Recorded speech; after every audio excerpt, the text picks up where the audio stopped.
Hello everybody, welcome to another episode of Dango Thoughts. In this episode I'm speaking to Jeremy Jackson. Jeremy was the star of Baywatch back in the day. He left the show for personal reasons, and since then he had a really interesting life. I met Jeremy through mutual friends and immediately was struck by how interesting the guy is and how fascinating it is how he lives his life. So I figured it would be an interesting conversation to listen to. And I think we touched on very interesting subjects.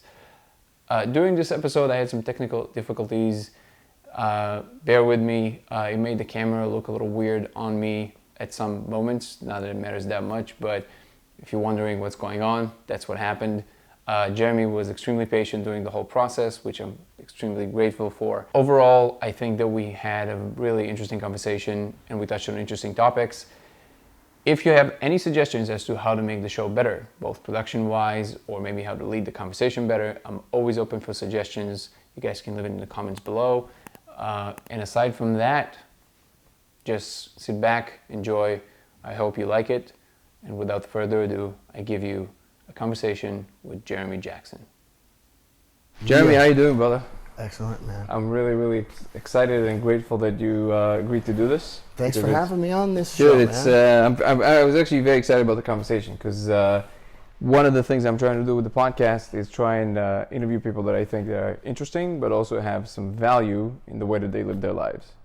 And I mean, I guess we don't have that much time today, so I guess I have to kind of pick my battles here. But let's see how much time we actually have. I think we got a solid hour. Yeah, all right. Let's do the hour. Well, let's start with something light. When did you get into martial arts? You know, pretty early. I think when I was about 6 years old, my mom started taking me to karate classes. This guy, Fumio Demura, in Orange County, he was actually did all the stunts for Mr. Miyagi in the original Karate Kid.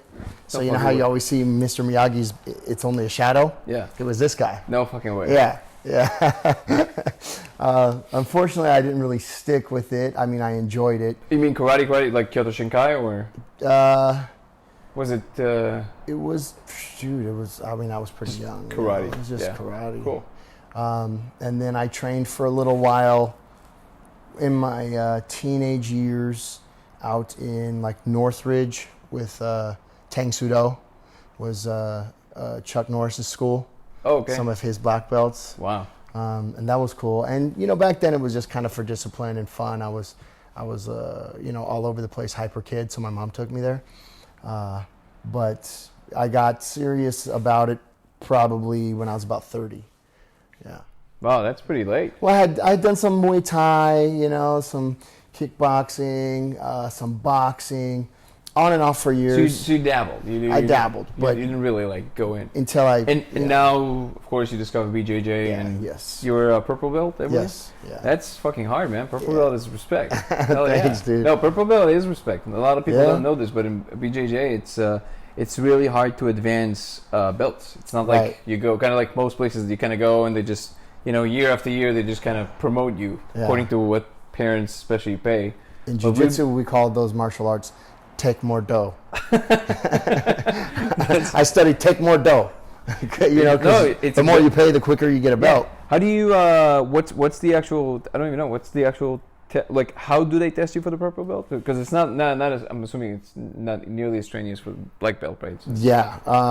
Well, you know, really, if you train every single day for like 10 years, you should be able to get your black belt in jiu-jitsu. Got it. The 10-year challenge, they say. But I started with a guy named Marcus Vinicius De Lucia at Beverly Hills Jiu-Jitsu Club. And he was a black belt in judo, which was great because I studied a lot of judo with him, which I loved. And he's a Machado lineage black belt, which is more sport jiu-jitsu, combat jiu-jitsu, not so much self-defense jiu-jitsu. So it's gi? With gi? Gi, with gi, yeah. Old school, you know, stick to the basics, master the basics before you get crazy kind of guy. Got it. And for him... So is it closer to like the Gracie kind of... Well, Gracie's, they really frown upon competitive sport jiu-jitsu. Really? They're not really into the whole. So how do you explain the Gracie challenge? Well, there's like the Carlson Gracie kind of bridged off and does a lot of competitions and stuff like that. But when you're talking about, like the origins of Gracie Jiu Jitsu, they don't really promote like tournaments. Yeah. It's more for self-defense and I didn't realize that. I never thought about it. So they don't do any no-gi training at all? No, they'll do no-gi. But it's not like... But how come though? Like, don't you get way better when you compete? I agree. Yes, I mean I love competing, but from what I hear, it's kind of like they feel that it's disrespectful because you can manipulate the rules, you can stall, you can score points by doing certain things. Like if you mount somebody, it's 4 points. So if you were a sport jiu-jitsu guy, you get off the mount after you get your 4 points, maybe knee on the belly, then go back to mount. Now you're 8 points in. So they don't like that you can use the point system to beat their people. That makes sense. Baby, can you close the door, please? Thank you. Yeah. In the early days, back in like the 90s and 80s, they did more jiu-jitsu. Who? Let me think of his name. Hoist Gracie. Oh, Hoist Gracie. Right. I think he's the one that really closed the door on the competitive Gracie Jiu-Jitsu. Really? Yeah. I did not know that. Yeah. Interesting. So because they were pretty much like a central player in really the development of the UFC, even because they basically show that there really are certain martial arts that are superior, right? And in what way? And then that kind of led to what we now know as the UFC and like all those Ultimate Fighting Championships. Yeah, right? Why it's so popular now? But I guess so. I guess maybe it's just because it's not. I guess the UFC also has point system, right? It's just a way more elaborate point system for like strikes versus hits and like how many what is it, like execution and style, right? There's a bunch of you got like octagon control, What's octagon control? Who's controlling the center of the ring? Interesting. That's an actual. Yeah. But isn't that a case where, like, because I used to fight a little bit back in the day, nothing professional, and this is something that. From my very limited knowledge, if you're a little heavier, you control the center. Period. Kind of, almost always. Right? Yeah. That wouldn't be the case in MMA, you think? Well, the way I always trained, you should need to switch your style up depending on who you're fighting. Right. So. I might choose to work the outside instead of, and you're right, a big guy, you want to move around him, let him be in the center, because if he gets a hold of you, it's... That's what's surprising to me, because it seems like that would be, but I guess, you've never done like an MMA fight, right? No, not Did you ever want to? Well, I've done them separate, I've done some smoker fights, Muay Thai smoker fights, yeah. I had a boxing match that was on pay-per-view. No fucking I beat way. Coolio up. I really want to see that. I have to see that. Man, I didn't know that. So I thought Brazilian Jiu-Jitsu purple belt, that's already impressive. He left in a stretcher. What? He left in a stretcher on an oxygen mask. That's fucking crazy. I gotta watch that fight. Yeah, boxing? Yes. Is it pro boxing or is it amateur? It was amateur, yeah. Okay, but still. And you did Muay Thai as well? Yeah. And who did you train with Muay Thai? I've trained with a lot of different people.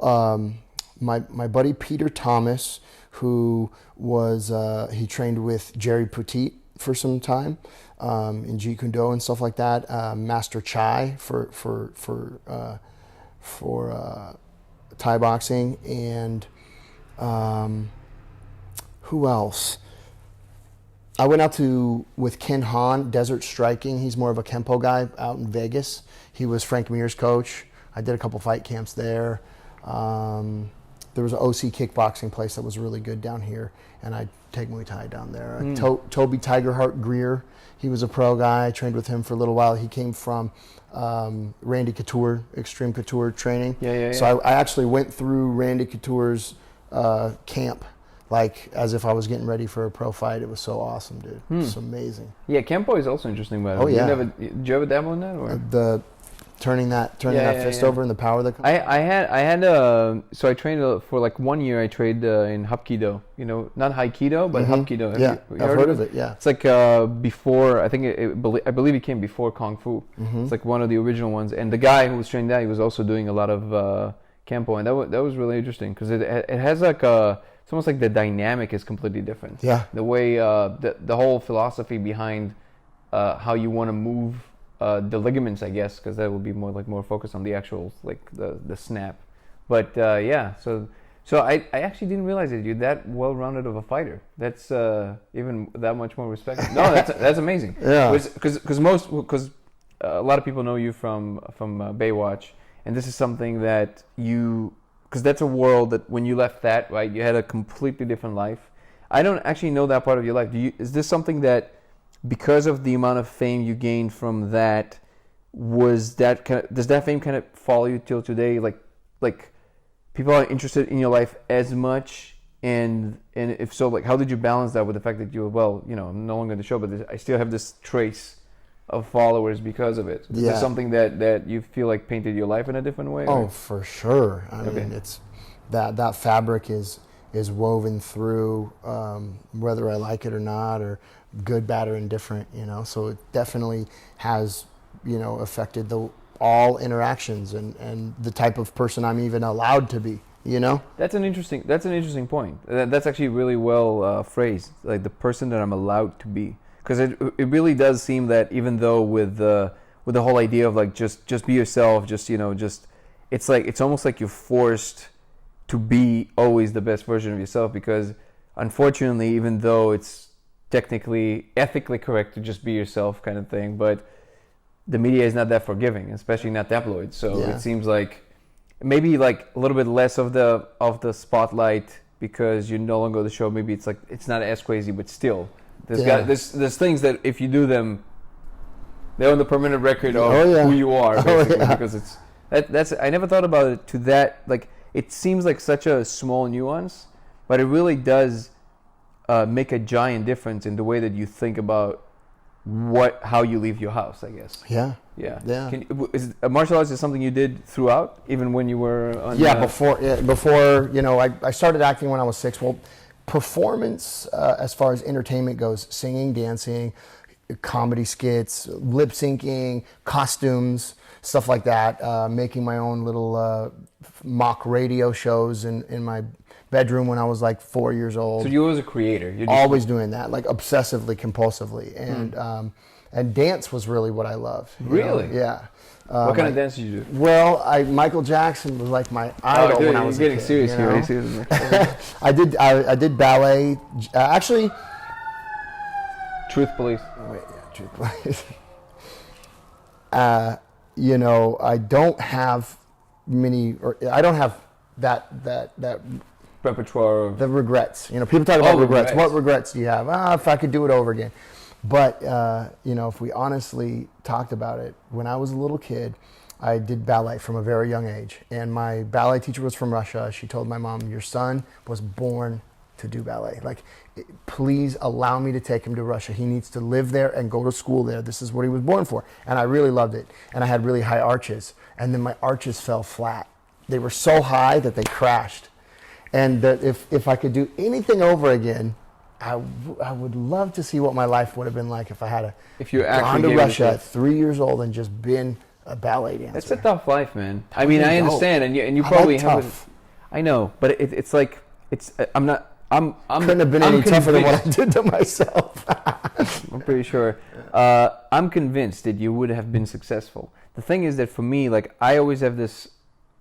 It's hard for me to kind of think about that in objective terms because there's always like something's got to give, right? Nothing is ever for free. So that kind of level, when you go to Russia, when it's like, and as you know, they're like, well, they're Russian. Oh yeah. So they, you literally have no life. Yeah. That's, if you want to be on that level, right, you have no life. Which I guess is true of everything, of UFC and everything else. But it seems that by it's almost like you closed in this world. Yeah. At least with things like fighting, you're still interacting with like the you know the regular like circles of people. Ballet is like a completely closed world. Military. Yep. And this is something that you would really want to see how it would be. I would have loved to. Dude, that's amazing. I actually had no idea. That's incredible. How do you feel today about just in general? Do you practice any of that? Do you just go to like salsa nights or? No, lately I've been craving it though. You know, I see all these people on TikTok or now all of a sudden everyone's dancing, right?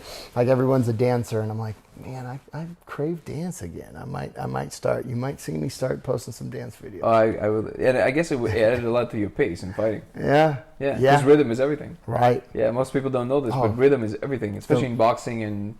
The more you get into different, practices of martial arts, the more you realize what a dance it is. I mean, if you suck at this or that, boxing, I'm not, really proficient with the movement, and like jiu-jitsu I am, but boxing, like, this is just a dance. It's just a dance. Yeah, it is. To program that motor ability in your body to be smooth with it. And do you feel that Brazilian Jiu-Jitsu is more?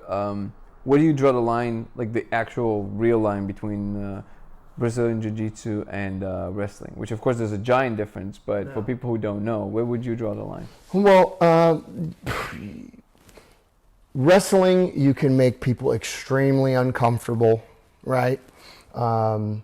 And or hold them in positions for extended periods of time, which really don't do anything other than create some pain and some discomfort and frustration. With jiu-jitsu, what you're doing is nullifying completely, ending, separating ligaments and tendons, and you know what I mean, or completely putting people unconscious. That's a really good demarcation line. So when I go with wrestlers, I'm like, okay, yeah, great. You're cross-facing me. This is it's not fun, but I'll wait for my opportunity and show you what jiu-jitsu is all about. You just gotta relax, and then basically pull the trigger. So let me ask you about because you went through. Today you are not just like involved with a lot of different kind of businesses, and you promoting things, and you really seem to focus on things that you believe are net positive for humanity. Absolutely. And I feel like, I don't want to single anyone out, but I feel like there is a trend among celebrities, ex-celebrities, to do that kind of stuff for the most part for self-promotion at the end of it. And for me, shortly knowing you in the last year, it really seems like for you that's really important. So that net positive influence in the world. Yeah. Do you feel that kind of outlook is something that you've acquired because of the harder times that you went in life, or do you feel like that seed was always in you? Like you felt like you always wanted kind of like the good? Yeah, the seed was definitely always in there. And, my mom used to take me to this orphanage and spend time with these kids that didn't have parents, because I was really hyper. I had a lot of energy, ADD, and she was just looking for any outlet. She, I'm going to take him here. Maybe these people will enjoy his, endless conversation or endless energy.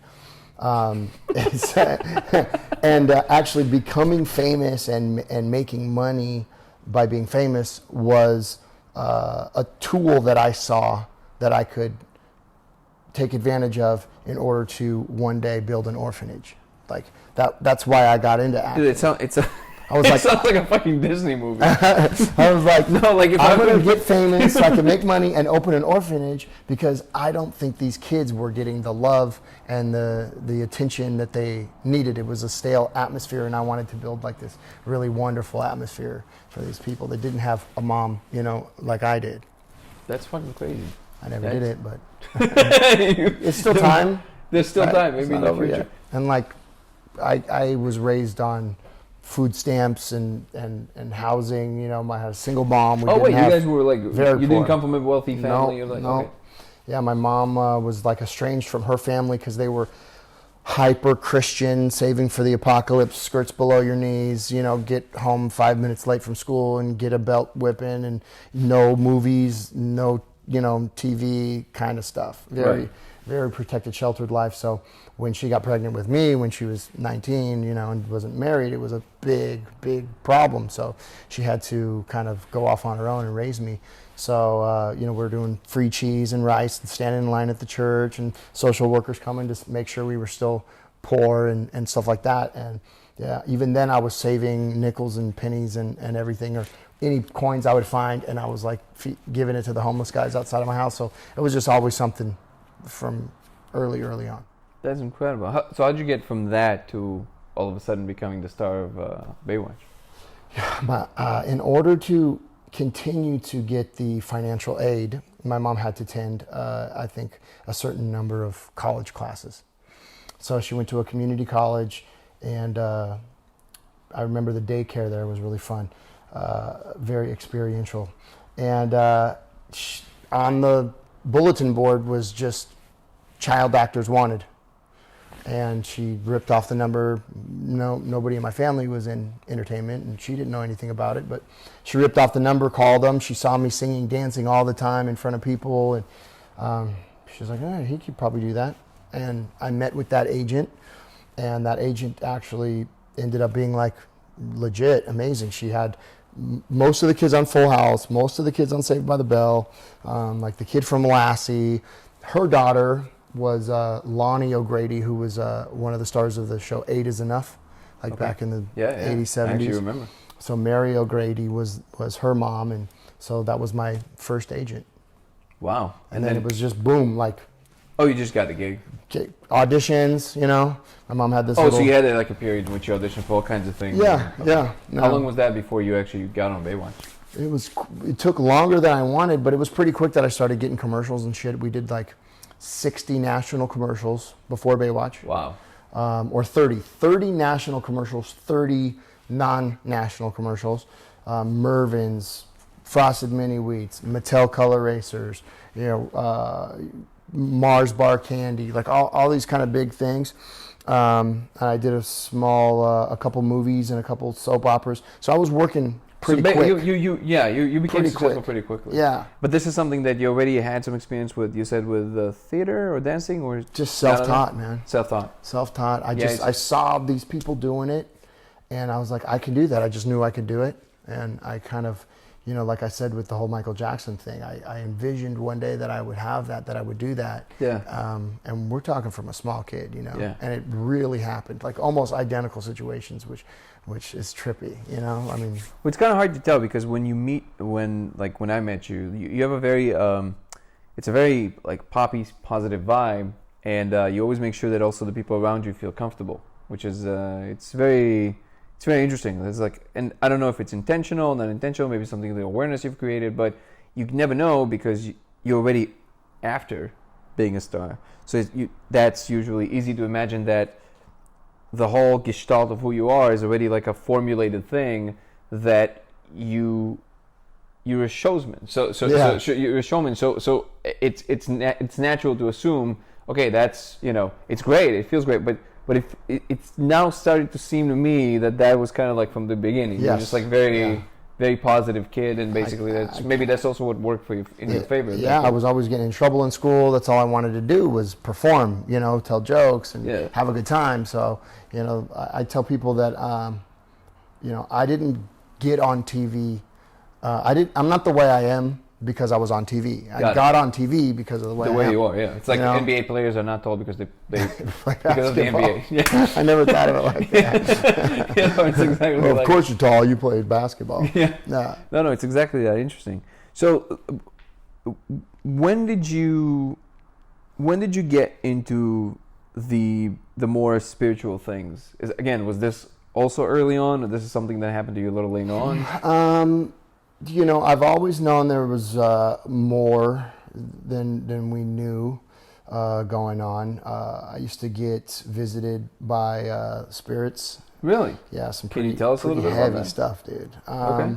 You don't have to go super deep. But, no, I mean just from a really small kid, kind of these shapes and colors. I mean, potentially, I don't know, ectoplasm. Like mist that would come in. You would actually see that? Oh, yeah. Since you were a little kid. Visit me often, yeah. and kind of swirl around. I was scared, you know. I didn't know what it was, or good or bad, you know. Sometimes my mom would, when I'd be calling her, because it was messing with me. It was like messing with me, you know. But it's kind of like, you know, it's like, you know, when you trip out and you don't. So you were saying that you would see these objects in the room. Yeah. But then the temperature would actually change. Yep. And you would feel that. Yep. Would it go colder or hotter? Colder. Colder. Yeah, it gets cold. Sometimes it would be spheres of color, and they would go, and then they would form like a face. And when it formed the face, it scared me. The balls of color as a kid was kind of cool. But then when it came through and I saw the face, it was scary. Did you have a concept of maybe like you're losing your mind or anything like that? I think it was really young, you know. So I was just scared, and you know, sometimes the refrigerator door would open and drawers would open and close. So some spooky stuff, shit like that. Real stuff. Got you know? it. Okay. You know, and just now, you know, talking about just that makes me kind of think, you know, it is pretty interesting that I was enamored with Elvis, obsessed and enamored with Michael Jackson, obsessed and enamored with Knight Rider. Knight Rider was my favorite show, and the guy's freaking my dad. You know what I mean? That's fucking great. Like, why did I lock myself in my room and practice for hours and hours and hours different accents and dance moves? And why was I preparing myself for this? You know, was I obsessed with it, so I manifested it, I brought it to my life, envisioning that for myself? Or was there like an intuition that I needed to be prepared for that? Who really knows? All I know is I was definitely obsessed with it, and it's, you know, it's kind of, it's interesting. So do you think we have the ability to maybe see deeper into the code and basically really bring like those intuitions? Do you think there's a chance that those are some deep-seated, like deep things in our program that connects us deeper to the fabric of whatever in fact is going on? Very, very potentially, very much so. I guess you know, from your experience, I don't know, it's really important for me to see. I never even thought about it like that, you know, just it's the fact that we talked about the fame and then like my experience with spirits or whatever, and you know, that kind of other world, in tune with the other world mixed with, you know, performance stuff made me wonder, hey, I wonder, you know, like even as a small child that I knew that I would need to have this. So like a part of you kind of knew that that's what you must do. Yeah. Or did I manifest that reality for myself because I was enamored with it? I don't know. I'm always really interested in that from the point of view of bridging, because you have the two camps, right? You have the completely scientific camp which says, come on. And then you have the other side that says, what do you mean, come on? That's everything there is, right? I do believe that there's like a middle ground to have a conversation where I believe there's a place to stand from which you can speak to both sides, like kind of bridge the gap. Yeah. And so I'm really interested in that. So like from that point of view, I'm trying to see if there's like, from your, like I'm trying to extrapolate from your experience, because people talk about it all the time, especially in you know, in Southern California. Yeah. People are very open to like that idea of the secret and all that stuff. Yeah. But as you can understand, it's not everybody's cup of tea, and it's not everybody. They don't necessarily kind of like, you know, like you know, because not everybody's life has. Hold on. It's almost like the survivor's bias, right? It's not everybody's life has magic. Not everybody's life unfolds in a way that they can look back and say, hey, you know, I practiced the moves and I became a star, right? Yeah. Those are rare and far in between, right? Yeah.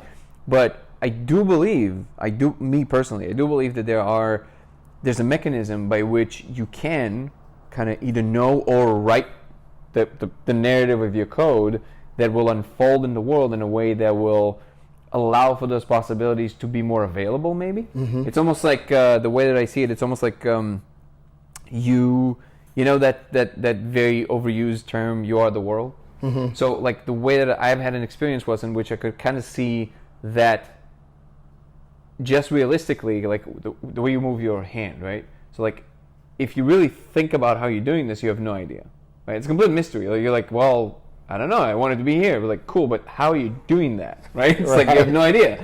So like, there's something here that is a direct access and control, like a direct will into action, right? And it's a very direct thing. But if you think about it, this is a machine that our genes built to have that access immediately, right? So in the same vein, if you want to go to the store, it's just like moving your arm only a little further, because now you have this concept of the store. You know it's there. You have the will. You have the energy. And if you keep if you keep the object in your mind, I want bread or whatever, like you have a thing, right? And then you just wait long enough. Your body gets up. It does the thing. You go to the store. You get the thing. You come back. There's food in your fridge. Right. You manifest, right? Yeah. But people are like, wow, that's not manifesting. I just went to the store. Yeah, but you're missing the point. This is one level. That's another level. Elon Musk going to Mars, there's just a way longer extending your arm. Keep the concept long enough in your head. Keep the intention. Keep the actual things going around it. It's going to take longer and more effort and more things to figure out because the store is not there yet, right? But keep at it long enough. 0% that you're not going to be there on that place, right? As long as the laws of physics allow for it. So in the same vein, I do feel that there are certain mechanisms that we just culturally made into a taboo, but I do think they're real. Oh yeah. And I'm trying to find, when I hear those stories, there's suppressed information. yes, for sure. And when I hear that, like from people that I do rely on their word to be accurate because they are committed to truth, I always try to extrapolate, like what would be the truth, like what would be the mechanisms there that people can actually take and think. And the only thing I so far came up with that is really actionable is that with those examples I just gave you. Like realistically, listen, keep the will, keep the energy, keep the object in your mind and in your heart, so to speak. There's no way that somewhere down the line it's not going to become more available, because everything in your being, just like you don't know how you're doing this, you don't know how, but the world conspires to become that thing that you kind of hold in your mind. Does that make sense to you? Absolutely. Yeah. Absolutely. And back then, nothing could stop where I was going. So you felt like it was just a beelining towards the goal. It was ridiculous. But you didn't know it was that. Didn't know it was that. No. Okay. Didn't Did you have like any inkling of a feeling of what it's like? You felt it's gonna be like a big show, a big something, or no? I felt before I had it. I felt that I would have it, and I knew that I would love it, and in my mind it came slower than it should have. You know what I mean? Like I knew it was I saw Michael Jackson get off the airplane and thousands of people waiting for him. I was like, I want that. I'm gonna do that. And it happened. The exact scenarios where I got off the airplane, they were finally there. Human tunnel, they had to build a human tunnel for me with security guards going like this from the car to the entrance of the studio so that I could safely get in the studio without getting my hair cut off and shoes ripped off. Man. It was crazy. People passing out, the power to have people. What was that? Where did that come from? It was a trash can. Was it open? Wait, what just happened? I don't know. Maybe George followed us. We have a George named George. George? We have a George ghost at home called George. His name is George. He takes care of the oven mostly, but no. He's a good ghost. It was obviously in the hands of something greater than myself, I think, because it's just the way everything happened. It must be such a surreal feeling to have that, what you just described with the tunnel, because I think back then, more than now, because now a lot of people kind of know what it's like to be in front of the camera, in front of some amount of people paying attention to you, or at least they think that they pay attention to them. But back then, just the concept of being someone that unique was so foreign to everybody that I feel like the fame back then meant something completely different than it is now. You're so right. Very little superstars remaining today. Maybe so Adele. Right. Yeah. Like maybe there's not a lot of people today that can't go to the store. People don't give that much shits anymore. You know what I mean? But back then, people were like fainting. That whole that was real. Yeah, you had to have something special. And the industry has changed a lot. Completely. Right? But that surreal moment of walking, the tunnel and the fans and all that. It's neat, but human condition, you know. So it's like, okay, what's next? Now it's need more, So, you know. so need why, more, why need did you more. leave the show, by the way? I have no idea. So I left the show when I was about 18. I had started partying with crystal meth. And As one does. yeah, that's fine. At least try it if you never have. And Listen up, kid. I had been up. I think for 3 to 5 days, and I showed up to work, and I couldn't cut it. You know, I couldn't cut it. You couldn't just do it more. Couldn't remember my lines. Oh my god. I probably should have just done some Just more. some more. Yeah. But I was not so experienced, and you know, they took me aside and was, "Are you okay? You know, like, dude, are you stoned?" And when you're up for 5 days on crystal meth, and David Hasselhoff asks you if you're stoned, you're like, can you imagine if you knew the truth? Like, no, I'm not stoned, dude. I've been smoking crystal meth for 5 days. But you told him. No. Like, like, holy shit, that's the fucking balls. Like, maybe if you said, did you do coke? You know, you could go, no, it was meth. But from weed to meth is a really big jump. Yeah. So, you know, rather than get honest, I just, you know, said, screw you guys, I'm over this anyway. Because there was a lot of shit going on in the show, too. There was a lot of, you know, the show was a certain way early on, and there were some good storylines. There was a lot of father-son stuff, and, you know, then I went through puberty, and I wasn't the cute kid anymore, and I was going to be a lifeguard, and the producers were just bringing on babes that, you know, to Yeah, but you were still a good-looking guy that, like, was, you know, you could have become like that, right? So it's like, yeah, I should. You didn't always like grow up to be this like I got weird, my own like, way. oh, yeah, that's weird. I lost sight. I lost what was in my heart and what was in my head, and backed up by action. That's what you talked about it, right? Yeah. Go to the store, get the bread. You know, I had a clear-cut vision at one time. And it was disrupted. And it got disrupted. I lost that vision, and so based on like a lot of resentment and some weird, because it's like a dysfunctional family. You see them every summer, work with, you know, and you get to know people's quirks and character defects, and so you start making judgments and everything. So rather than just admit to it or get help, I was like, screw you, I don't need this anymore. People are calling me for movies. People are calling me for all kinds of stuff. I got So it felt like, you know what, 2 I top don't 10 need you hits in guys. Europe. Yeah, you know, I'm over this. Yeah. So that I literally walked off the set mid-episode and with my finger in the air and was like, Yeah, you pulled a dick move, basically. Yeah, pulled a dick move. Yeah.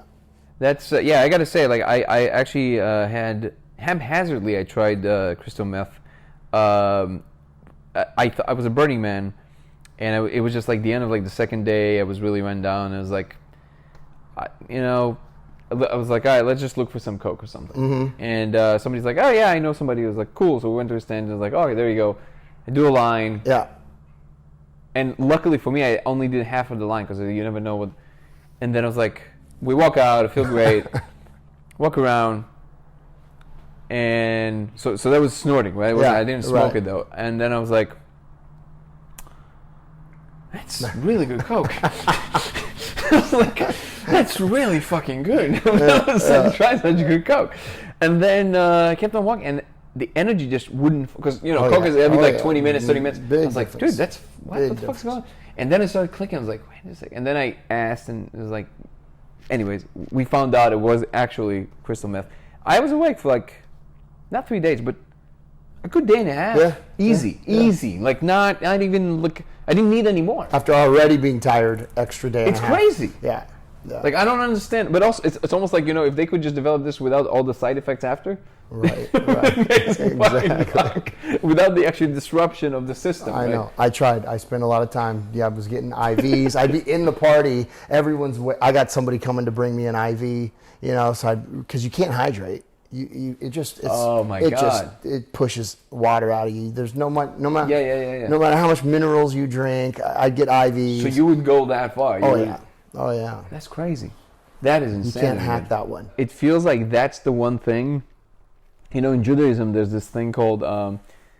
There's a term. I'm spacing on it right now, but basically it's shvirat kelim, which basically means the breaking of the tools in the loose translation, and it's from the Torah. Right, so it's from the Old Testament, and the idea is that you're the tool of God, and that when you do things like that, you disrupt the tool, And our job is basically to what's called tikkun olam, which is the correction of the world through the tools, which is the correction of the self through the tool, which is like it's a very symbolic, very deep thing, right? And then when you do stuff like that, you essentially disrupt the system in a way that was not meant to be disrupted. Yeah. And your perception of what is intended for you, through you, is shifted. And then it's and by the way, that kind of goes into the concept of good and evil, where like the deeper understanding of what good and evil are, because evil is like a necessary thing and it's not what most people think it is. But essentially it's this, in a nutshell, evil is like those very short-lived circuit that only tends to whatever is in front and doesn't have those long arcs of construction. But it's necessary, because without the small bricks, you can't build a building. Right. So it's still, you need like this, you need this cycle of the short and the long that unfolds to kind of build and keep also things alive and not just kind of keep it tight. Yeah. But I feel like when you do that, like all the uppers, they have this short tendency. They are very like me. They're very, very like no, whatever it is. Very hedonistic, like which can be great fun, but it's just that you lose the long arcs completely. Yeah. So there's no more that seeing. There's no more like that knowing of like what's intended for you, kind of. Yeah, and being in that fight or flight survival mode, you know, that focusing on just the brick in front of you, what you need next every moment. It will, over time, shrinks your frontal lobe. You know, it takes you out of creativity, it takes you out of humanity and connection, you know what I mean? So it can actually do real damage to how you connect to other people and stuff like that, because it puts you right in that reptilian brain, really. Yeah, that's interesting you say that. What would you consider to be, because there had to be like a rebound of some sort, right? Because you are here now and you're not doing any of that. Yeah. So what would you consider to be your lowest point that made you kind of like, okay, this has to stop? You know, I had a lot of low points, man. And none of the low points really matter unless these moments of clarity or what have you, unless they're backed up by action, you know. But you know, being arrested, I was 20 years old, and you know, I was arrested for manufacturing methamphetamine. Oh, and I so was you win. Yeah, 7 to potentially 35 years max in prison. You know, at 20, and you know, going from I should be in a Lamborghini with a supermodel girlfriend doing movies, but instead I'm manufacturing, crystallizing, purifying crystal meth so I can just get the best high possible. This is pretty bad, you know? Damn. Yeah. Wow. Yeah. So okay, I would call that a low point. Yeah. So how did you get out of that? I mean, you spent some time inside. It took a lot. Yeah. I had to go to jail for a while, and you know, I got out of trouble. It was very expensive. I had a very close call. Had to go to rehab for a long time, 6 months, and then after rehab, I went to jail for 3 months. So 9 months of not being able to do anything, you know, or put myself in harm's way or jeopardy. That helped, you know. And just getting back to life after that, surfing, hanging out with friends, doing cool stuff, you know. Then eventually got back in. And I'm assuming that from there you kind of started going through the process that kind of brought you more to who you are today, which is more towards the holistic side, well, the spiritual, you know, or there was like a lot of more bumps to that. A lot of more bumps. So, yeah. The bumps are always there. After losing, I would say, just to encapsulate it, after losing my kind of confidence and, you know, licking my wounds from the fame, the height of the fame being gone, but enough fame that everybody recognizes me, but I'm just fresh out of jail and rehab. And, you know, everybody knows that too? Pretty much, you know. Or was that not publicized that much? Not too much, no, not too much, but, you know, I had beaten myself up a good bit, so I didn't look fantastic. And you know, I chewed up a lot of the money getting out of trouble and all this kind of stuff. So after my confidence started coming back, I actually just decided to promote a nightclub with a friend of mine. It was like a really random idea that we would start this nightclub, and the idea of the nightclub ended up becoming a party for the fashion brand Von Dutch. and we just gave away hats. We got free hats. I talked to Christian Audiger, who was the designer at the time, and he gave me hats, and it happened to be at Dennis Rodman's nightclub. So that created this whole big boom. So from 23 or so to late 20s, I was traveling the world producing fashion shows. Good 6-year run in the fashion industry, so it's kind of interesting when I look back at it, just back at my life. So, I wanted to be famous. I wanted to be a recording artist. I wanted to be a showman. I wanted that power, I wanted that influence. I wanted to affect a massive crowd. Got it, lost my way a little bit. And then, I decided I wanted to, start a new business and be big in the nightlife industry. I thought that'd be great because all these people know me, so it's real easy for me to talk to people. I could pack a place, use this tool. So that became a worldwide tour. I produced 200 fashion shows. 200? Wait. Over 200. We talking like... Over 200 fashion shows. Are we talking about like catwalks and shit? Mercedes-Benz Fashion Week. I had Nicole Richie and Paris Hilton in my show. I worked with Britney Spears tour designers. We had artists like Young Jock and Birdman and Chingy and The Brat. I had Nick Cannon DJ for me. We did some really, really cool stuff. We did the finale party in London at Cristal nightclub for Mercedes-Benz Fashion Week. We went to Qatar, the W Hotel in Qatar. It had people dancing and drinking when it's not even legal out there. Did some really cool stuff. And so somewhere in there towards the end of it, we went from Von Dutch to the Ed Hardy brand, to the Christian Audiger brand. Had a lot of fun, Project Magic Vegas, all that kind of stuff. And then somewhere in there, I decided that I wanted to be like the next Stallone. And that I had to take this success and this confidence that I've built back. Now I'm a businessman. I don't need the entertainment industry. They need me.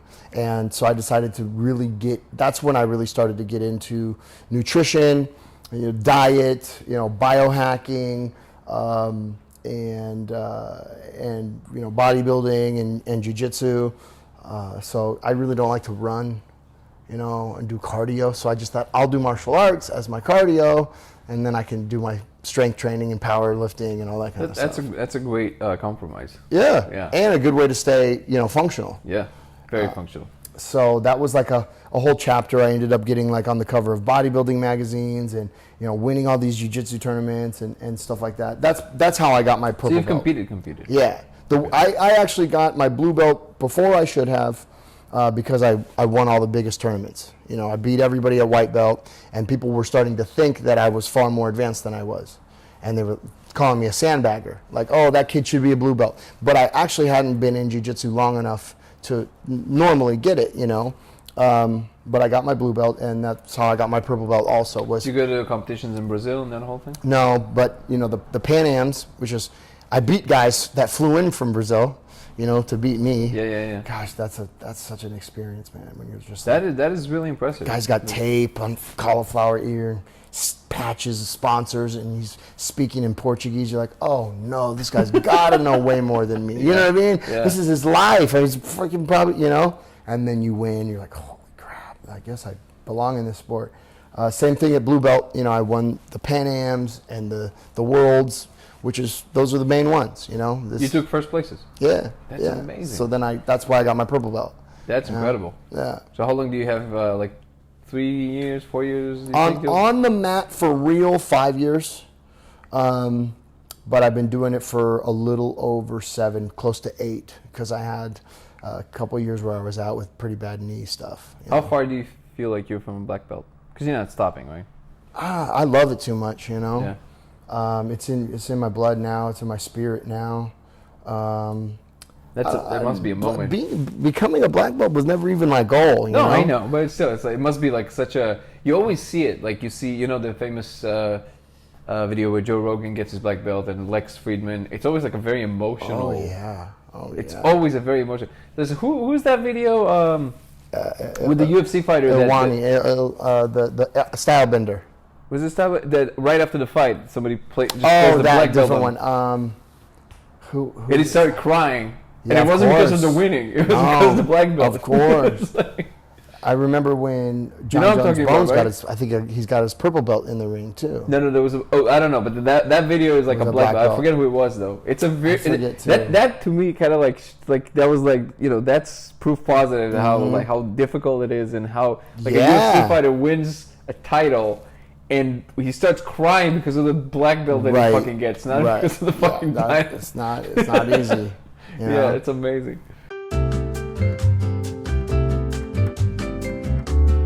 So after the promotional stage, where you did all the fashion shows, all that stuff, Yeah. which I guess you can say you got like a second life, right? Yeah, It was like this new thing. absolutely. And then, first of all, how many years ago was that? That was about 12, 14 years ago now. Yeah. Oh, With the the promotion tour- of the party. Yeah, 15 tops. Yeah. So what was your main? I guess can you even draw a line like a main thing since then, or since then also like a million thing happened? So well, after that, I thought I was going to get back into the entertainment industry. So I was living in Orange County that whole time, but I moved back up to LA. You know, well funded, driving nice cars, and plenty of free time. I thought, you know what, I'm going to get back into acting class, and I'm going to get this physique. You know, where it's just undeniable. It's crossing of the guards, you know, they need a new, you know, buff guy that's got a body of work behind him. This is be perfect. I'm thinking very businessy, you know, brand, regenerating a brand. And I actually just got so enamored and focused and inspired by the whole fitness thing and the jiu-jitsu thing. I just didn't even do any of the acting. I was everywhere I went, people were like, "Are you a trainer? You know, like, can you train me?" So I ended up training a bunch of celebrities and like C-suite executives, hedge fund managers, and getting you know, underwear model in shape for photo shoots in Australia. Just like it just changed. You know, what I thought I was going to do, I didn't do. So I ended up, like I said, on doing a cover of bodybuilding magazines and winning the jiu-jitsu tournaments. And I was loving it, training like managers and agents, and I was like, I don't really actually want to be on camera anymore. I'll do it, you know. I basically have a PhD in it, you know. Yeah, you feel great, you look great, and you also know exactly what you're doing. I know exactly what I'm doing. Yeah. It's like I can do it in my sleep, but it's all the bullshit that comes with it, you know. Industry, yeah. That I don't want to deal with. So you send me a call sheet. What is that, by the way? Why do you think that's part of the culture? You know, there's This cattiness, like it's so like ingrained. I don't understand. Right. Like even that phone call, you saw me take that phone call for Vice, you know, it's like other people need to be spoon fed for 30 minutes. What's going to go on?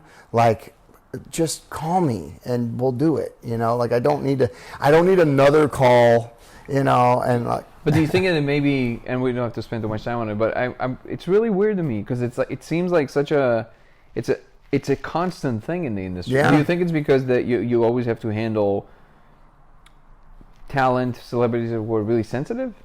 probably a lot of ego and pride in there.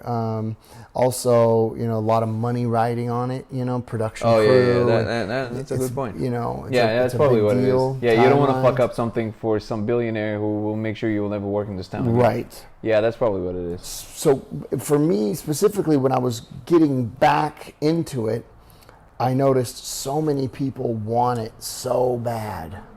You know, You mean the coming back into fitness and like no, feeling... like entertainment. They want to be on got TV it. so bad. Okay. You know, they're spending their last dime. They're working 2 jobs, waiting tables just to get that. They're driving around with a suit, a sport outfit, you know, a casual outfit just in case they get an audition. Oh, I know. Here's the boom. I'm like, give me a break, you know. And also, I think because I had it, people wanted to make me work a little harder to get it back. You know, kiss a little ass. That's interesting. I would never think that would be Casting directors, they want. Oh, they're like, oh, you're that guy. Yeah. Right. And You want to come back? Okay. right? Yeah, And, I'm the gatekeeper now.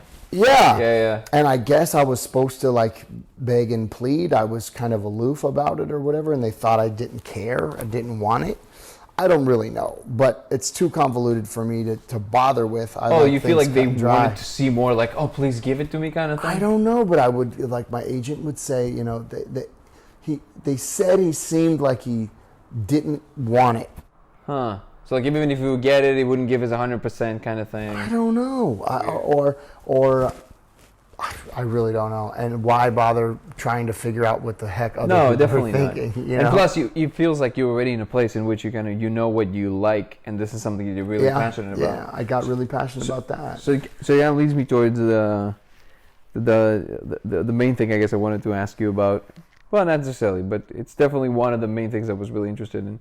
That interest you have now in the complete holistic picture, from fitness, physical fitness, mind fitness,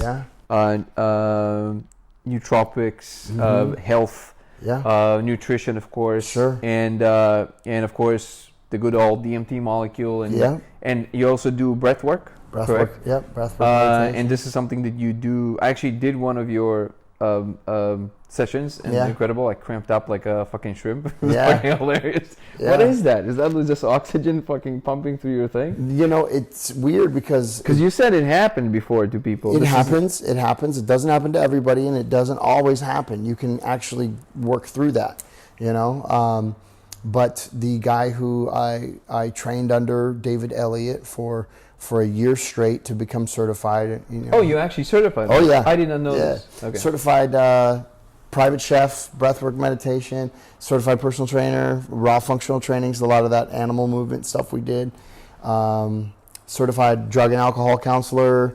So which alcohol and which drugs to take? Exactly. Make a list. Yeah, exactly. What's going to be a good night? Chemist. So I ended up getting a lot of certifications post entertainment and stuff, but the hands supposedly. So before you say it, so just explain what happened. So basically, we do it through 30 minutes. Yeah. And then you change pace every few minutes, right? And then I like with the breath. Change the pace. No, it was great. I'm just explaining kind of like people who like don't know what we're talking about. And then what happened to me was like literally clamped, like I cramped like a shrimp, and I couldn't move. I don't know if somebody saw Kiss of the Dragon with Jet Li. Yeah. But that final scene where he puts the pin, that's literally how I felt. I was just like stuck, and I couldn't move a finger. And it didn't feel, I mean, I kind of freaked out. I was like, all right, well, I guess this, I don't know, that's how I go, whatever. So I was like on the grass, and you're just like, no, just breathe through it.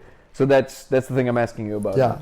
So I mean, I love to see that, and David Elliott would say that there's a blockage there, that the hands represent our ability to give and or receive love fully. But it was my whole body, by the way. Yeah. I guess it's worse with me. Well, it's all kind of simple, really. You know, the feet stuff in the feet is grounding, you know, connection. And just the hands are heart entrance and exit. The face is a lot of times just the mask that we put on for society, and presenting ourselves in a certain way, and or hiding, you know, what's going on the inside. Low back can tense up, have pain from financial burden or insecurity when it comes to finances. Shoulders and neck stuff is carrying the weight of the world on your shoulders, or your own presumed sense of responsibility, holding yourself to high standard. You know, that's kind of like right in the back. Mother and father energy in the thighs. And there's some deeper meditations for breath work where we actually do entity release. You know, where we would find what is it in your body. And where you're breathing and we're communicating, and where is it exactly, you know, and does it have a color? Does it have a texture, a shape? Is it hot or cold? Do you know when this came to you with past life, child, you know? And a lot of times, most of the time people will know. They just know. It's like 17, 6, you know, jagged, you know, it's in my hip. It's pretty easy for them to call it out, and then we give that permission to be released, you know, through some screaming, crying, stuff like that. So shit gets pretty real. Oh, shit can get super. It's interesting you're saying about the back thing, the lower back. It's because when I was, I wasn't necessarily struggling financially, but I was essentially in a place where I knew that that's not what I'm supposed to be doing. And it expressed itself in the form of me just trying to do all the things, but also doing the one thing that takes all my energy that I wasn't supposed to be doing, which was the majority of the money that I would make. And I would make good money, but I never had enough, so there was a lack. So it's not necessarily, so there was because I knew I'm not aligned, I'm not doing the thing. And the second I dropped all of it, one night I just woke up and literally threw everything away. Literally threw everything I owned away. Wow. And in 2 days, it just all was on in Calabasas in the landfill. And since they started this crazy journey of like to change everything about my life, and I had crazy back pain, and I have 2 herniated discs, L3 and L5, and I had crazy sciatica, and it was to the extent that I was prescribed morphine. And since I did that, I never had a back pain one time. Yeah. People, Metaphysical attachment, right? Listen, I don't know what it is. Like some people hear this, they're like, "Oh, you're full of shit." No. Like, I'm telling you, not a day of pain. Yeah. And I always carry a bunch of equipment. Never, not a day. Yeah. It's like it was complete. Like my body was like, "There you go." It's like it's kind of okay. There you go. That's what you're supposed to be. It was crazy. Yeah. I've never experienced anything like that before. So it's interesting you're saying about the lower back. Absolutely. Did you ever have like? Because I heard, I think Jules told me, but. I'm never clear on that. Like, you have some experience with the molecule, with DMT, and you also do this, I guess, professionally. Did you ever get to a point in which you can actually, through breath, like, get to the full extent of what the molecule can do? Because I hear those accounts. Yes. I never know if to believe them. And No. I've had some amazing experiences that are similar. I never, not as vivid. Not as like just full on there. Not as vivid for sure, but the undeniable presence of more and of just existing, in between, and ancient information, ancient wisdom, for sure I've experienced, past life stuff. I in a breathwork meditation, when you go somewhere like you were talking about, you go somewhere weird that you don't understand. Yeah. Why am I being brought here? Yeah. That actually happened to me for over 2 months. Every time I would breathe, I would go to this house, far different than anything I normally experience. A house on a grassy hill with a picket fence. And the temperature was the same. I didn't know the house, and I didn't understand why I was there, but I kept going there. And then one day, all of a sudden, it made perfect sense that the house wasn't a house. Well, the house was a house, but somehow the house was actually a buddy of mine who had passed away, who I never really mourned. And it was his way of showing me he was okay. How did you figure it out? It just became known. It just became known. That's interesting. Yeah, that's a term that I guess it's hard to explain to people who never tried it. It's like some things in psychedelic experience, especially with the molecule and adjacent to the molecule. Yeah. Just like you just said, it just became known. Yeah. I always say they never tell you things. They leave it on the table for you to be able to understand or consume. And if you have the capability, you will, and if you don't, it's right there on the table. Yeah. But they never push anything on you. Yeah. Which is a very, very accurate term what you just said. And so in that moment I mourned him fully, but year worth of mourning just in a meditation. I was able to really honor his existence and our friendship and the deep connection we had and the person he was, and it was through some house on a hill. So you makes no sense, but it made perfect sense. Yeah, I know exactly what you mean. Yeah. So you think it's possible that that's a real doorway? You think it's possible that... Absolutely, 100% without a doubt. To what you think? I'm just starting to scratch the surface, really. I think, beings, heavenly beings, celestial beings, intelligent beings, Do you think it's part of our destiny to kind of find this place as evolution progresses? I think we were blocked off from it on purpose. That's an interesting take. I never heard of that before. Yeah. But by whom or... Well, this spirit molecule, this endogenous chemical that we have in our body that that you can get close to or achieve through breathing, right? Or ingestion, or inhalation or whatever, connecting you to the presence of more, being completely understood. Have you ever... And understand, yeah. Have you ever been like, for a completely, like the peace that it brings? They see through you, right? Yeah, to be understood without like, wow. All these things that we grasp at, that is, being able to manifest, achieve, know, understand anything and everything, right? But do you think you said? But if everybody was just understanding, believing, and knowing everything, then who's got a hierarchy? There's no more hierarchy. There's no more power. Right. And that's interesting. I kind of, did I ever tell you my weird theory about oxygen? No, please. So I have this kind of a strange theory, and a lot of this stuff maybe could be by accident. It could be random, but it just, if you start digging, it doesn't make sense that it could be by accident. So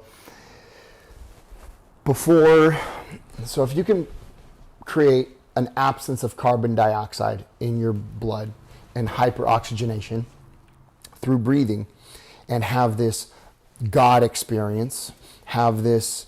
you mean like God consciousness, like higher being kind of paying attention to you? Yeah. If you can, if you can release trauma, if you can feel completely in the moment, love for yourself, real for the first time, truly loving yourself through 30 minutes of hard work that is almost scary to do, then is it possible that a couple thousand years ago, before factory farming, before manufacturing, before industry, before automobiles, that we had this level of oxygen in our environment at all times, and that we were all connected, we all realized we were one? Right? The greatest misconception of man is that there are more than one of us. I think it's Einstein. I never heard that before, but I like it. This is the greatest. It's either the greatest misconception of man is that there are many of us, or the greatest misconception of man is that there are more than one of us. Like, if you can feel connected to everything and everyone, if you can appreciate just a plant or a tree so deeply in this DMT experience, then who's to say that wasn't all? I feel like it's our birthright. You ever do DMT and feel like it's your birthright?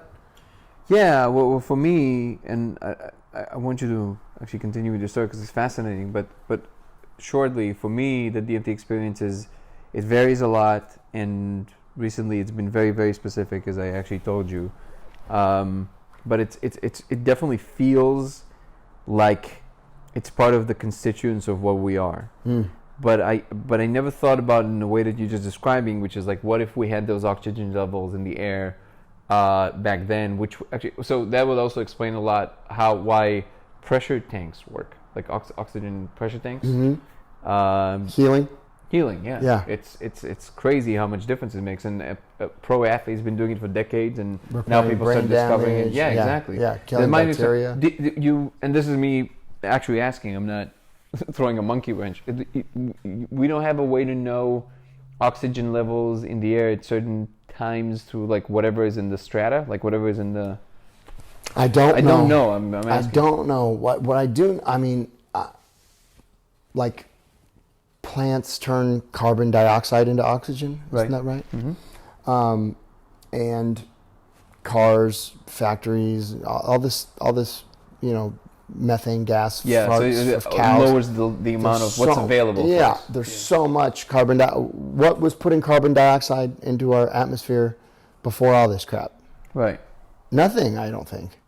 Yeah. So we do our own exhalation. Right. Well, there was a way. Yeah, of course, there was a. So you're saying that there's a possibility. There's a possibility that if we had more of that, and then we could feel more connected. Yes. Yeah. No, it's very possible. I like that idea. When we're born and when we die, right? Are you familiar with Terence McKenna's stoned ape theory? No.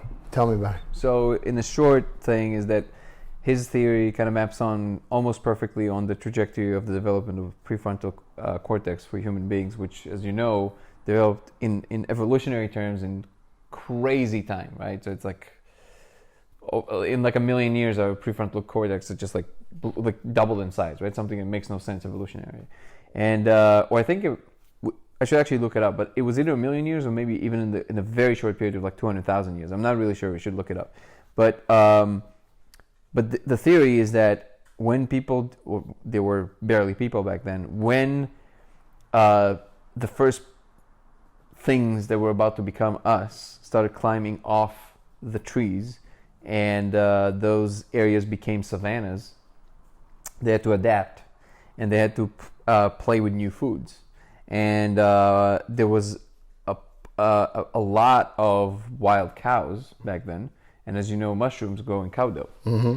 So they had to experiment with different foods, and one of the things they would probably experiment with was psilocybin mushrooms. Mm-hmm.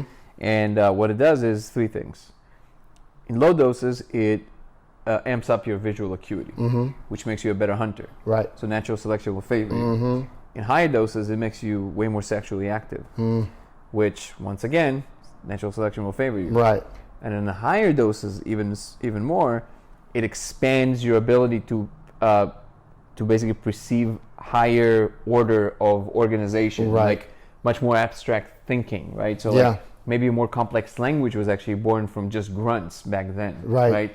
And then his theory is that what happened is that you had this like giant influence by the psilocybin mushroom on the mind of a primate that would just like basically experiment. So threefold, it basically natural selected those to breed way more, and of course the culture was way more orgiastic and much more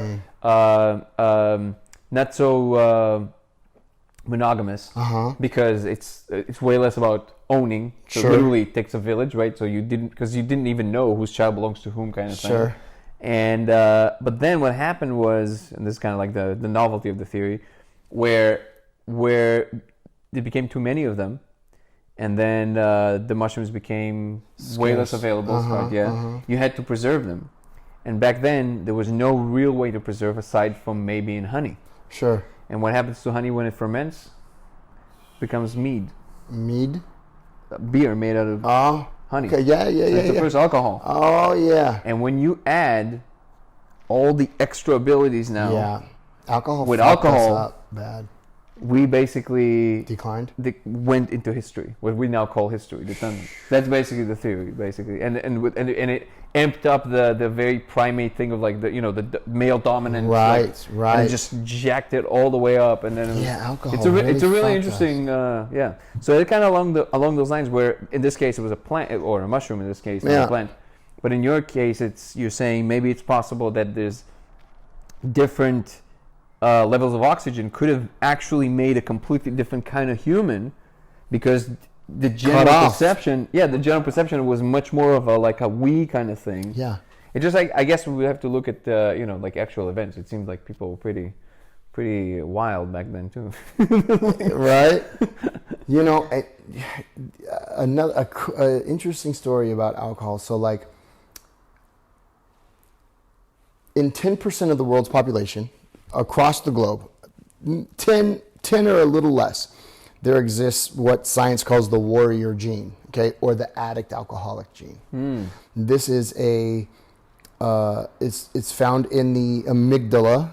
It's fed by a protein called Krebs, and when something happens that causes a cascade of dopamine, in only this basically mutated brain, it's a mutation, not everybody has it, only some people have it, it gets stuck on a loop. So somebody does something that feels really good, they don't have this gene, they enjoyed it, that was great, they don't continue to think about it nonstop, they don't become obsessed with it. And it's a biological loop, so you can't, if you have this gene, you can't argue unlearn with it. it. You can't. Right. It happens. We talked about the reptilian brain. You're actually catapulted into your reptilian brain, and it's only about survival. So thousands of years ago, we were really built to survive against all odds, right? And it's kind of it's maybe a theory that this is like a procreation protective mechanism built into civilizations, built into, you don't want this small colony out in the middle of the jungle to go extinct. So give at least a few of their people this gene so that in horrific circumstances, actually what happens is, the reason it's called the warrior gene is when this gene is activated, time slows down, your sense of smell is more acute, and you get more into flow. Hearing, smelling, and basically like disaster prep decision making is clear cut, right? So you hear like Native Americans can't hold they're crazy once they get a few drinks in them. So Irishmen, there's a million Irish jokes, right? We all know those. And it's because during the genocides, the ones that survived had this gene. It was built there to keep them alive. That's really They're willing to go to any lengths to survive because that switch is on, and they feel their most fullness of self when they're closest to death. They become their best when they're closest to death. And doing a shot of heroin, drinking like a fish, gets you there. Extreme situations. It gets you there. Yeah. You feel like you're right on the edge. That's why alcoholics and addicts always overdo it. That's why, then you end up in jail. Chasing, yeah. Like always chasing that moment. You feel your best right before you black out. You feel your best, then you puke. Feel your best, but then you OD'd, right? Yeah. So that they're chasing that. So it's almost impossible to shut that off. The only way to shut it off is with to counteract it with serotonin. So connection, community, feeling safe, talking with somebody that you trust and believe is cut from the same cloth. Pupils dilate like a baby and its mother. Pupils get into sync, heartbeats get into sync. The entrainment happens and it settles that gene down. But it doesn't take much to ruffle it up.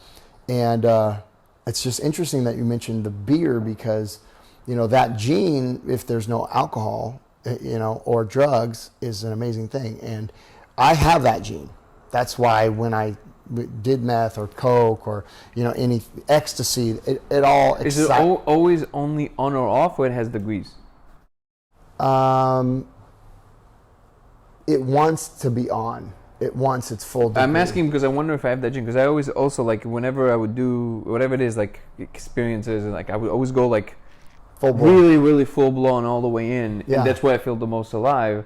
But I don't know to what degree, because I'm sure there are people that are way more extreme, right? So like, well, if you certain things with them I'm like super extreme, and other things I'm like, can take it or leave it. Right. So the question is it across the board, you think, or? Well, I feel like you would know if you had it, like, for sure, because if you're able to stop, then you probably don't have it. Got it. Yeah, if you're not able to stop and you're doing it even against your own will, when your logical brain knows you shouldn't, but you're still doing it. Well, but certain things I do. Like when I used to street race. Yeah. And whenever I would go into a certain mode, I would do things that even people that were like with me in the thing, they were like, bro. Right. Like, what the fuck are you doing? Way like, that's, yeah. What the fuck? There's no need for this. Yeah. For sure, 100%. Fighting, like street fighting, if it's something that. But other thing, I don't know. Like if I do have a mechanism by which I feel a certain amount of disgust with myself the next day with certain things, and then I would taper off things. Yeah. But from what you're describing, it sounds like just there's no like. It's full blast, no matter what, no matter who. That doesn't sound like that. It's pretty bad. Yeah. I've found that like DMT, mushrooms, LSD don't activate that. They don't. I still want to go really far. I don't think they activate it. In my personal opinion, if I smoke a little crack, there's no such thing as smoking a little crack. Yeah. You know what I mean? Yeah, it's like it's like boop. Everything changed. I don't know why I ever thought I would only smoke a little. I only want to smoke a lot. And how can I live my life while smoking a lot? Yeah. What do I need to do? I should take a shower because people are coming over to smoke crack. I should eat some food because I know I'm going to be gone for a couple of days smoking crack. Every decision, every choice, is about the survival of the crack experience. So why are you bringing That's that up? a real drug addict. Well, because you brought up the beer, and I think alcohol. That's where alcohol really fucked up the human situation, because it's a good thing to have for a lot of things. Like the best fighter pilots and race car drivers in the world have it. They just haven't been exposed to the crack and the drugs that hijack otherwise the they would brain. be complete maniacs. They hijack the brain. And addict mice, they breed the gene into mice. They put hundreds of mice in a cage, and they have food, shelter, water, and booze.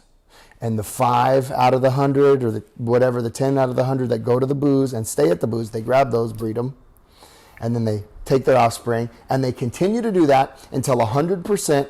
They know they have, all these mice have the gene. So mice can have that gene too? Yes. All animals can have it? Yep. Okay. Well, mice for sure. You call it survivor warrior? The warrior gene, warrior or gene. the addict gene, alcoholic gene. It's like gamblers. It's not enough until they lose. They can't stop until they lose. Because it's the only thing that can stop them. It's the only thing that gives them the dopamine rush. It's the only thing that gives them the big, oh no, it's ruined everything. You want the closest to death. So they actually won that? Yeah. That's so crazy. Yep. Not the win. No, they could never win enough for it to be as powerful of a feeling as the loss. That is crazy. Yeah. So these mice. That is crazy. Yeah, it's real. These mice are the most expensive mice for research. The most expensive mice and rats that you can buy, because that gene makes them 10 times more inquisitive and curious than other mice and rats. They will traverse every centimeter of a maze to try to find whatever the smell is, when the other ones will give up halfway through. They're very committed, obsessive even. So they're better for research purposes. So do you think, so I'm assuming that you attribute a lot of it's almost like your vice is also your gift, right? So basically that gene is also the thing that pushed you to do all the great things that you did. Absolutely. It's a double-edged sword. When your priorities in order, it can be great. You can have a lot of commitment. How do you get your priorities in order after you... Oh, because you had to clean up, because you had to go through the system. The meditation is amazing for it. That's amazing for it. Fitness is amazing for it. Because then you just push into that, and it's healthy for you, and it's good for you. Yeah. Deepening your education. Do you feel like that's what happened to the guy that ended up in the stretcher? What? Sorry, Coolio. He was kind of old, man. He came out hard. You'll see when you watch the video. I can't wait. Hard. This is amazing. Yeah. So the apes we would have been fine if it was just mushrooms, is what I'm saying, because that doesn't activate that dopamine rush. It actually activates more of a serotonin experience. Very much so. Yeah. But the booze. That's where we turn the corner, man. Yeah, it's the ownership surplus, because we learn how to farm, plus the alcohol. So now you have to protect something, and that literally jacks up everything it has to do with like mine, right? And alcohol brings it even more than that, and then it just becomes this crazy thing all about like bigger and bigger civilization to fight over resources, basically. Yeah, that's a really good kombucha. At least psilocybin and honey is like kombucha and psilocybin and honey. Hard kombucha. Is that? Do you have someone that you consider to be across the board, like somebody that you aspire to be as? Because usually people that had your life experience, it's kind of hard to find somebody who you would consider that in those domains found himself to be more rounded than yourself. Do you have anybody like that, or do you just I have like different individuals that you kind of I have a lot of mentors in my life. I mean, it only makes sense if you want to achieve something to align yourself with people who have achieved it already. So I do have a good amount of people who are living, more amplified in certain areas of their life than I am, and I stick close to those people. Whether it's business or spiritual practices or what have you. I like Jordan Peters. Jordan Peterson. Yeah, Jordan Peterson. Yeah, he's very powerful. I like him a lot, and Wayne Dwyer was great. I mean, the ultimate example, honestly, of like Jesus. Jesus was the example of a perfect way to live your life. Like loving everybody equally, being open and honest with everybody. Yeah. Being, It's a good role model. It's just kind of hard. Like in this world, it's a little harder to. The manipulation of the Bible is I undeniable. Agree. I agree. Yeah, No, I think that there's. Is that one of the main things about Jordan Peterson, that he also takes the kind of like the Christian approach? Or is it more like just the weight that he very clearly bears? Just when I saw him being attacked is when I really fell in love with him, because I was by the whole thing that happened in the beginning. Yeah, the media and all the people saying that he was like a chauvinist or whatever, I'm like, holy crap! How can you have such an altruistic, and I was like, oh.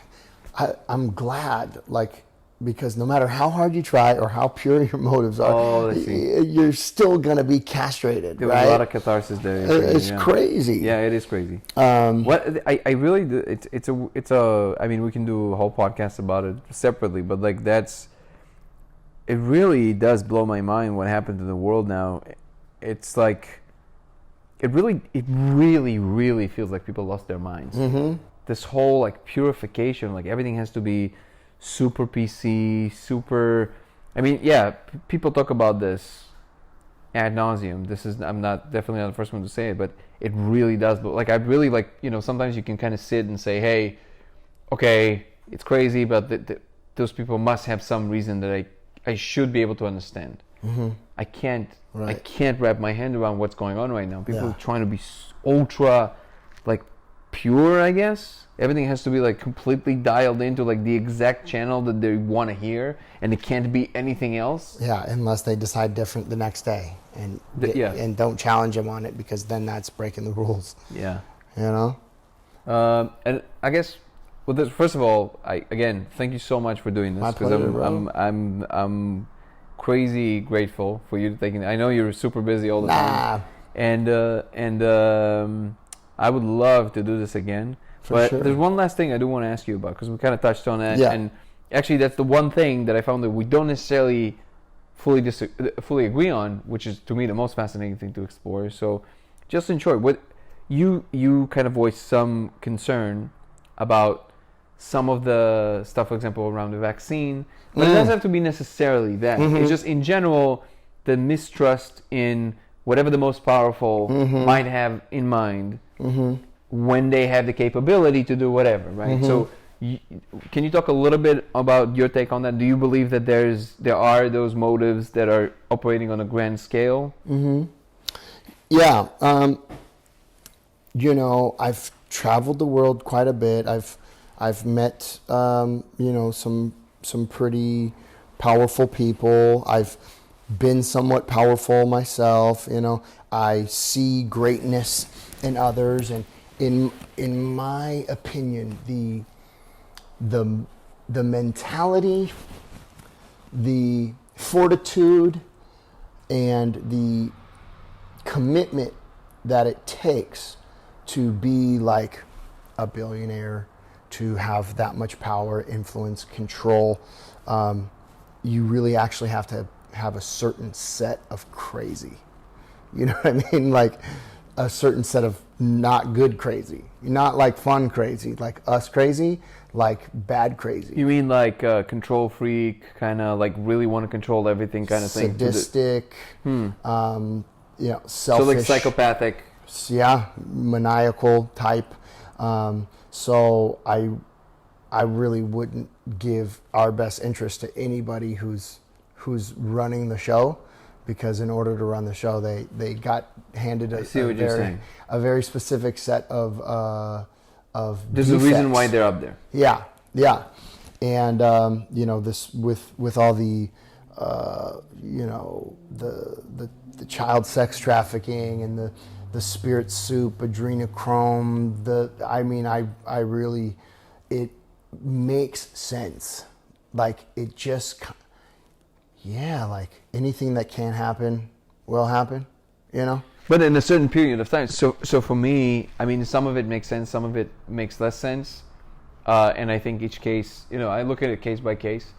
I did have a similar thought to what you just said, which is that the reason that you have so many bad players up in power, White House, government in general, is because it's easier to advance in that world if you're a psychopath. Statistically, it's easier because you don't mind stepping over people, you're very manipulative, you're very charming. All the qualities that you need to progress in power belong to people who are psychopaths, like maybe clinical psychopaths, right? Yeah. And so it's not surprising that you're going to have a large percentage of them up there. But you framed it slightly different. You said that it's not even necessarily psychopathy. It's just like the properties in general of the things, like the actual qualities that drive the decision making of those people day to day. They don't change. That's how they got to where they are. So when they push out something, they probably have this extra agenda.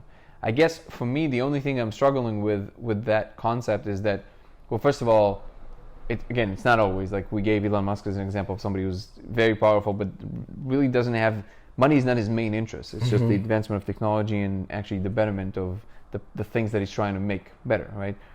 But again, I also acknowledge that he is a rare individual. But I guess the other problem I'm having with that thought is that I have a hard time seeing what they can gain from that they don't already have, and it seems like a lot of trouble. So like people are, for example, concerned, you said something else, that they can basically send messages maybe through, whatever it is that they may be implanting us to the vaccine. Yeah. Either being true or not, I heard a different concern, which is just people are concerned that if they put a chip in you, they can track you. I'm like, bro, you have a phone. Also, they can listen to you any time of the day. Like everything's so important about you that they need to know where you are. Well, that too. But everything is already here. If they want to listen to you, they can listen to you all day. Right. It's not, not gonna get away from that. And it seems to me like the net benefit from doing that is like it's such an elaborate thing to do. You know what I mean? That specifically. Yeah. So like So here it is. There's a guy walking through the desert. Okay. He's got nothing. Okay. He stubs his toe on a lamp. Rubs it. A genie comes out. Says, I'll grant you any wish you want. Right? This guy's broke. No friends. No family. No food. Destitute. The genie says, I'll grant you any wish you want. But there's a catch. Whatever you wish for, I'm going to give the next person double. So the guy thinks about it. He's like, okay. I know. I wish, genie, that you would gouge one of my eyes out. Interesting. So. Yeah. What? So as long as somebody has more than me, I don't want something good. Even I prefer to get something bad as long as if I have the most, So if but do you really and I believe that the government in general, all the shit on the news, all the shows, the president is just a full-blown puppet show. It's a WWF wrestling match. I think to some extent you're right. I think NFL. to some extent you're right, but you don't think that there are honest people in the government are trying to do like the right thing, or you think they just never reached the pinnacle of power that will allow them to actually achieve that? I just know what happens to honest people. Yeah. They get fucking railroaded, lied about, and hung on a friggin' cross. You know what I mean? Yeah. No, I agree with you. We've been throwing virgins in volcanoes for hundreds of thousands of years. And if you look back in history, it works. It works. Thank God for all those virgins. But if you look back historically in all civilizations, what happens to the guy at the top? He's always freaking sacrificed. The perfect one is always mutilated. That's an interesting thought. Right? So if you're the one person shining, doing good, I actually have a really cool movie idea for that. We'll talk about later. Okay. But you get. No, I see. I see your point. So you're saying that either way. So what are you saying, that good can't win? We don't win here. We don't win here. We don't win here. No. Do you think it's possible? possible? It's a losing fight. You think so? Yeah. You don't think there's a possibility that the real is coming? Definitely not in this lifetime. Really? I think That'll be an interesting bet to take. That'd be cool. For me, it seems that I'm just like, I guess it's the optimist in me, but it feels to me like we are entering the era in which it will simply not be beneficial to be like that, because the real resource will be the contribution you make into those pools that lead to progress. So you actually benefit from sharing. You benefit because the concern so far is like, how do you monetize something that you just kind of put out there, right? But if you notice right now in tech, I don't know if you're familiar, but there's a very growing trend where NDAs, all that stuff, just doesn't make any more sense. Nobody does that. It's like somebody has an idea, they just put it on Facebook. It's like, hey, I have this idea, and then somebody either joins or, because you still have to build the thing. Yeah. It's not like it's just like whatever, like right? So it's much more about like, let's come up with the thing and then be around the thing that builds, and then we'll all gain from it. So I love that. There's something about that. It kind of gives me hope that maybe you're wrong. Yeah. But that'll be an interesting bet to take, because I'm. It's like returning your shopping cart. You know, it's like I always return my shopping cart. I do too. See, but so if you know you're doing it, do you think we're that rare? No, but we do it, even though not everybody else is, even though there's no reward, even though there's no rule. Exactly. About it, we do it anyway. Yeah. Right.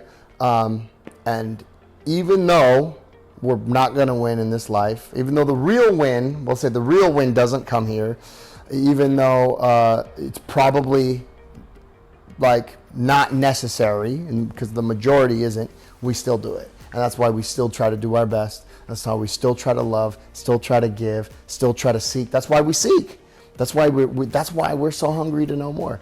Because even though we'll never know, we want it. And it's coming. Bro, this is why it's so amazing to talk to you. Thank you so much. I love it.